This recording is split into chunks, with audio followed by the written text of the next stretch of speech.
Hey everybody, it's Dina Rico with the Creativity Cave, and check out this awesome card. I love this card so much. This was for a card challenge, which is black and white and a pop of color, which is for sure one of my favorite challenges to do, and I loved the way my card turned out, so I hope you're going to like it as well. I used 2 bundles to create this. I first used the best bundle on earth, the Pretty Perennials bundle. This is my stamp set. This is my $1 Million Achiever stamp set, and it is just about to be released in just a couple weeks. I'm so excited about it. It just makes me happy. So we've got the Pretty Perennials bundle, and it comes with a whole bunch of fabulous dies. And then I also have used the Many Mates bundle. My sentiment as well as this really cool background die come from this. And the Many Mates is a really great bundle because I call them innie and outies. There's sentiments for the outside and the inside of your card, as well as not only this die, but some more border dies. So it's a really great bundle. Okay, so these pair so awesome together. I'm going to start with a white card base, and just to give this a good crease with my bone folder. And then our new Stampin' Cut emboss machine does a great job with these intricate dies. I didn't have to do much to get all these pieces out. They mostly fell right out, which of course makes me happy. Now, if you've watched me for very long, you know my favorite way to adhere an intricate die like this to my card is with the glue, liquid glue, sponge, and craft mat trick. So I've got my silicone craft sheet, and all of these things are available in my online store. I've got a sponge that you can see has a good coating of glue on it, and I've squirted some liquid glue out. I'm just going to kind of spread this around so it's not too gloppy.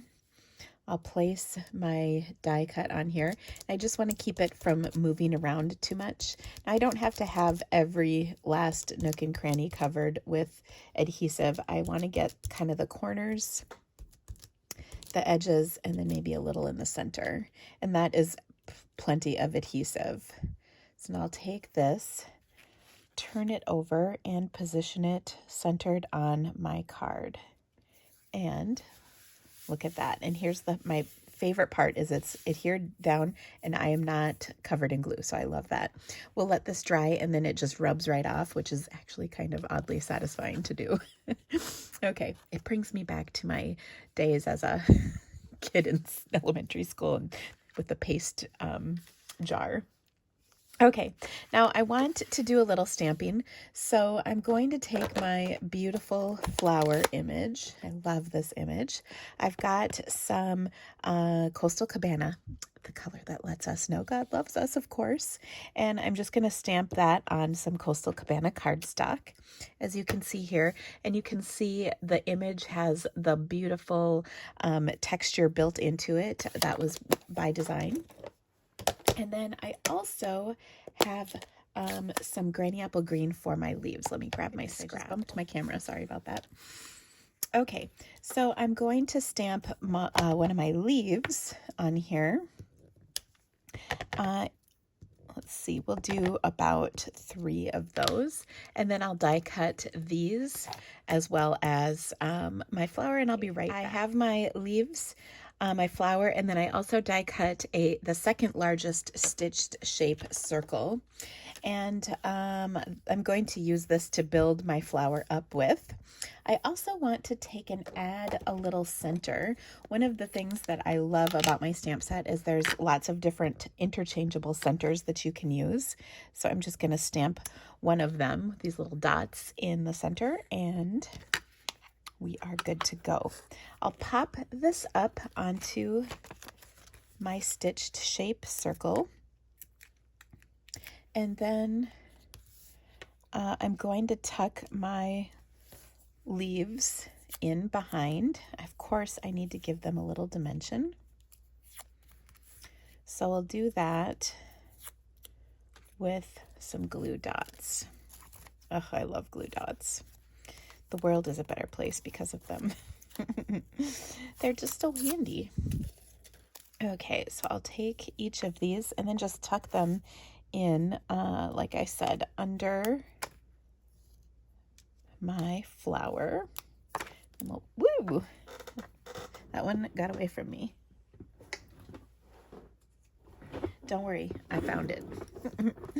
All right, so we'll put this one in right down here. That looks good. And then I want to adhere this to my card. So for that, I will put some Stampin' Seal on here. This is our adhesive dispenser. And we'll just put that right here in the corner. Got that down.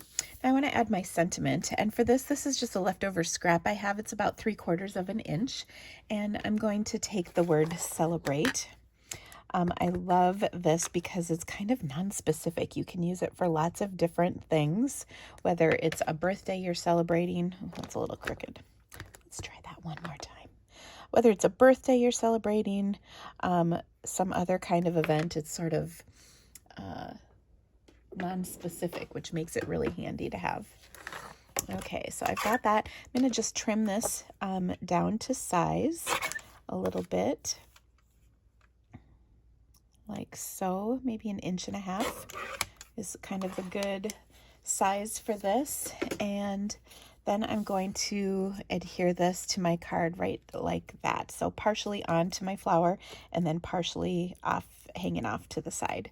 So I'll put a dimensional on the C end of the word celebrate. And then I'm going to just put a little seal on the other end, and then it'll rest on my flower like so. And then I'm using my die to kind of align everything on here straight. Now, I think this looks great as is, but of course, we got to kick it up a notch, right? So I thought it would be kind of fun with a little shimmer. So I'm going to take and cover my work surface a little bit. I've got some shimmer paint in my Stampin' Spritzer, and I'll put a link in the video, or actually maybe I'll put the video on the end of this video showing you how to make the shimmer paint. So if you just watch to the end, you'll be able to see how I made this. It's really simple. And I'm going to just spritz this a couple times. So I'm holding this, 12 to 18 inches above, probably closer to 18 inches, and just gave it a couple spritzes, and then look at all that shimmer that is all over my cardstock. Now, the great thing about this is it's rubbing alcohol, which means it's going to dry relatively quickly, certainly faster than if it were water. And so this will be good to go in just a second here. And my last thing that I want to do is add some fun embellishments. I've got some rhinestones, so we'll add a couple of those. I love adding bling to cards. They just make them all the happier. And don't worry, we're going to stamp on the inside as well. So I'm just going to put a few of these on my card like so, kind of in a triangular pattern, and that looks good. And then we don't want to neglect the inside. This is for you, Kathy. Kathy is she's in my Facebook classes, and she always likes it when I stamp the inside of my cards. So I'm going to take the smaller flower image from my stamp set, and I'm just going to stamp that on the inside, and then I'll add kind of the innie sentiment. Oh, I just dropped my ink pad, but that's okay because I didn't get ink on anything, so it's all good. Now I've got kind of a corresponding sentiment to add to the inside, and I'm going to stamp it right over my words. And it just says, "Today is all about you." So that's kind of just a fun little extra to put on the inside of your card. And there you go. Now, all of these supplies are available to purchase through my online store. My Pretty Perennials bundle with the flower portion of this card is not going to be available until January 5th. But when it is, I'm so excited. I'm going to have an amazing class to go with this. And if you order the stamp set through the class, you'll get an autographed copy. So watch for that coming out in the very beginning of January. I'm so excited about it. I hope hope you loved this project. If you could, give me a thumbs up and don't forget to subscribe to my channel so that you don't miss any amazing videos. And stay tuned for the video on how to make the shimmer paint. Have a great day, guys. Thanks for stamping with me, and we'll see you soon. Bye-bye.